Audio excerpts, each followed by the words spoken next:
Como hemos dicho, hoy hablaremos de la famosa cadena de cafeterías Starbucks, la cual, después de cosechar un gran éxito y posteriormente caer en una fuerte crisis, consiguió renacer de sus propias cenizas, gracias al poder de volver a recuperar su esencia. Starbucks como tal nació en 1971, en Seattle, Washington.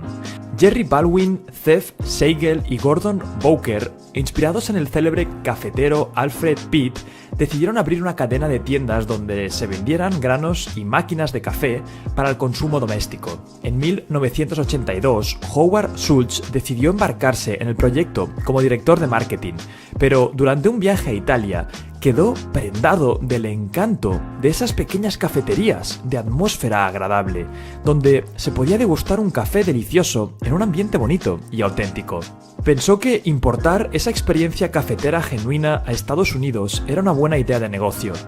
Como sus socios no veían del todo claro su idea, decidió montar su propia cadena de cafeterías bajo el nombre de Seconda Giornale, instaurando unos estándares de autenticidad y calidad inspirados en su experiencia de viaje. En 1982 se inaugura la primera cafetería de Secondo Giornale y en 1987 Howard Schultz adquiere la empresa Starbucks junto a sus 5 tiendas y la fusionó con sus cafeterías, conservando el nombre de Starbucks. Schultz sentía pasión no solo por el café, sino por todo lo que implicaba la experiencia de tomarlo.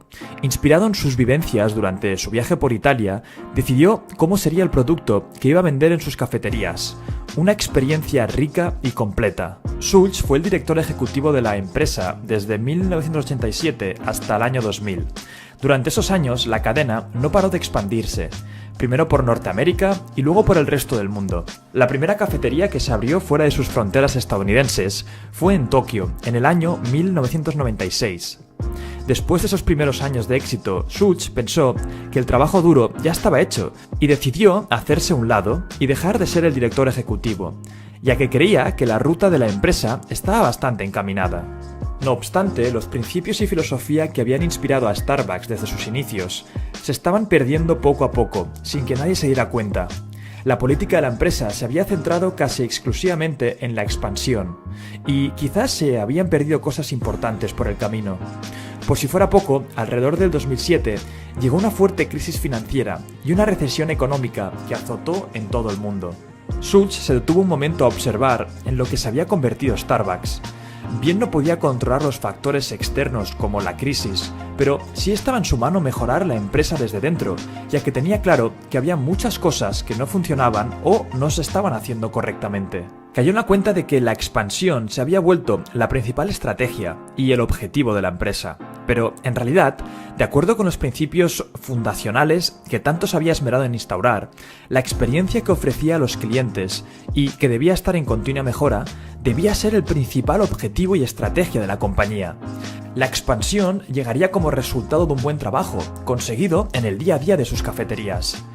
Para saber el problema real que existía en Starbucks, se necesitaba dejar la comodidad de su despacho y saltar a la primera línea para analizar qué es lo que se estaba haciendo mal.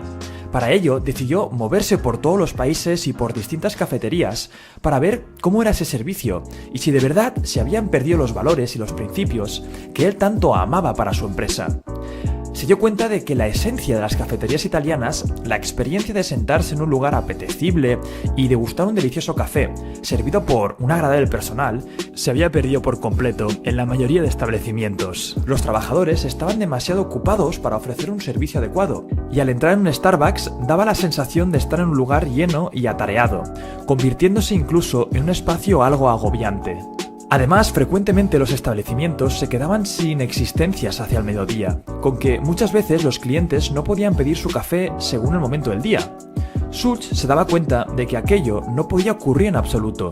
Starbucks necesitaba de un sistema más eficiente, no tan solo para la reposición de productos, sino también para recuperar esa atmósfera tan especial que le había embriagado a él mismo años atrás y traer de vuelta la conexión emocional que antaño habían tenido con sus clientes. Así que después de ese estudio exhaustivo, decidió que era el momento de volver a estar al frente de la compañía e instaurar un nuevo sistema para reencaminar la ruta de la empresa.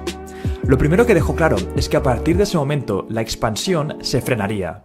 necesitaban centrar todas sus estrategias para que esos elementos tan importantes de la experiencia Starbucks, que se habían quedado por el camino, volvieran de nuevo a su empresa.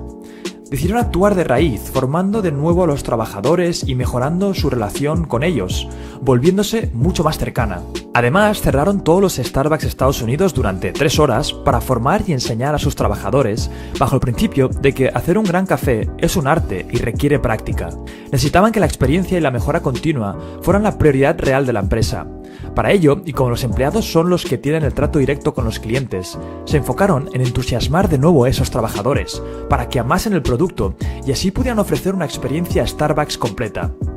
Así, en vez de abordar la estrategia empresarial desde un punto de vista de crecimiento y expansión, decidieron centrarse en la mejora de sus servicios diarios y de la atención al cliente.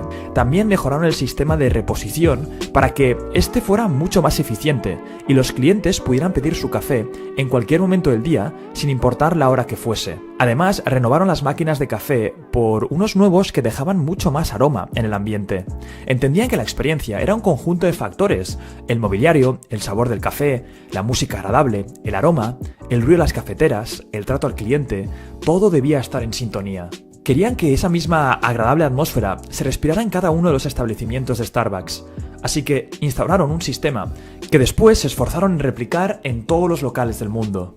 El nuevo sistema funcionó y pronto la empresa empezó a recuperarse, gracias a Howard Schultz, que tuvo la valentía suficiente para pararse por unos minutos, mirar a su alrededor y darse cuenta de que no podía dejar que la esencia de Starbucks se perdiera. No podía sacrificar aquello que lo hacía especial por una expansión que había sido demasiado agresiva. Starbucks es un ejemplo increíble de cómo una empresa ha sabido aprovecharse de los momentos de crisis para hacer una pausa, observar, tomar notas y actuar. Se han erguido después de su depresión mucho más fuertes y sabios. Son conscientes de que la crisis y los tropiezos son parte natural de cualquier camino y que lo más inteligente es saber aprovecharse de las mismas para mejorar. El crecimiento como empresa no es solo expandirse y aumentar de valor económico, sino también toda la sabiduría y lecciones que podemos extraer de esos momentos difíciles. Y así lo expresa el propio Howard. Los mejores días de Starbucks aún están por llegar, dice. Con ello deja claro la filosofía de la empresa de continua mejora y su deseo de superarse a sí misma año tras año. No obstante, Starbucks sabe perfectamente que ninguna compañía está exenta de cometer errores en el futuro y que posiblemente volverá a encontrarse con piedras en el camino, pero también sabe que con determinación y esfuerzo será capaz de superar hasta los más grandes tropiezos.